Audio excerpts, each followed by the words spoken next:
The teaser trailer for Mary Poppins Returns just dropped, with a sugary dose of nostalgia and a first look at the magical nanny played by Emily Blunt. Yippee-ki-yay movie lovers, it's Jan here, and this is my teaser trailer breakdown for the Mary Poppins sequel, where I'll be explaining some cool Easter eggs and other details you might have missed. And be sure to let me know in the comments about anything you spotted too. It looks like Oscar-winning costume designer Sandy Powell has done a wonderful job with the characters' costumes. In fact, the new film includes an Easter egg to the original movie in the form of the robin on Mary Poppins' hat. That little decorative bird is a callback to the robin which featured in the song A Spoonful of Sugar, and which accompanied Mary as she sang to the Banks children about how to tidy up their room. And the new teaser trailer also includes another tribute to that famous song in the scene where Emily Blunt's Mary admires her reflection in the mirror before walking away, only for her reflection to stay behind, watching and raising an eyebrow as Mary leaves. That's a throwback to the mirror which Julie Andrews' Mary took out of her carpet bag and put on the wall in the Banks family home. And when she was readying to leave the house, putting on her hat and coat in front of that mirror, her reflection took on a life of its own and joined her in singing A Spoonful of Sugar before watching Mary leave and then winking. And if you look carefully, you can also see this movie's version of Mary's parrot head umbrella, which apparently is going to be able to talk just like it did in the first film.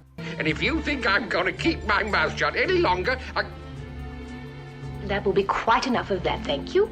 Of course, the sequel is returning to Cherry Tree Lane, and once again we'll be meeting the Banks' neighbour Admiral Boom, whose ship-inspired home has been updated for the new movie. The filmmakers have explained that although the sequel is not going to be an exact reproduction, it will have familiar elements from the first film. In fact, according to the movie's production designer, they want us to feel like we're seeing something we've seen before, but we're really seeing it for the first time. As well as Admiral Boom, Mr. Binnacle is also returning for the sequel, though they'll both be played by new actors, and I wonder if their habit of firing a ship's cannon twice daily will also be making a comeback. Also here in the shot of Cherry Tree Lane is what looks like a milkman pushing a crate of milk bottles. The milkman is a new character for the sequel and appeared in author PL Travers' book, Mary Poppins Opens the Door.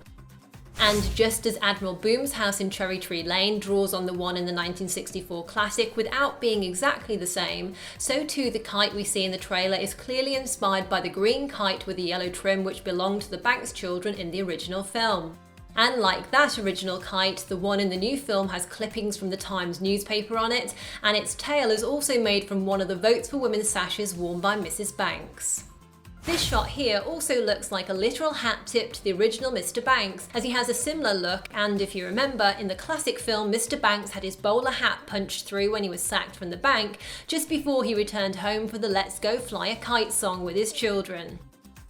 Now, if you're a little unclear on the movie's timeline, the sequel takes place 20 or so years after the original, which was set in 1910. That means Mary Poppins Returns will take place in 1930s Depression-era London. Michael and Jane are now grown up, and Michael has 3 children, Georgie, Annabelle and John, who are the 3 new children we see in the trailer.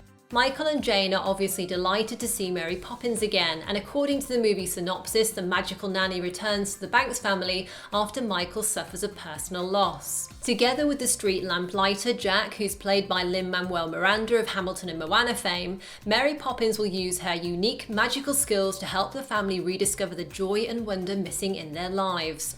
On the subject of fun, if you were concerned about the rather dark colour palette in the trailer, then I think this might just be how the movie sets up the story. First of all, it's set during the Great Depression, Michael's lost his wife, and the weather is literally dark and stormy. But as we saw in the first film, changes in the wind signal Mary Poppins coming and going, and the moment she appears in the teaser, the sky starts to brighten and we get stronger colours. Disney has also released some promo photos from other scenes that aren't in the trailer, and they give us a good hint of some of the fun, colourful moments we can look forward to in the final film. So what did you think of the teaser trailer for Mary Poppins Returns, and were there any other cool details you spotted? Let me know what you thought in the comments below. If you enjoyed this, don't forget to like, share and subscribe to get all my new videos. Plus, while you're here, check out more of my Disney and trailer breakdown videos by tapping the screen now. Thanks for watching and see you next time. Yippee-ki-yay, movie lovers!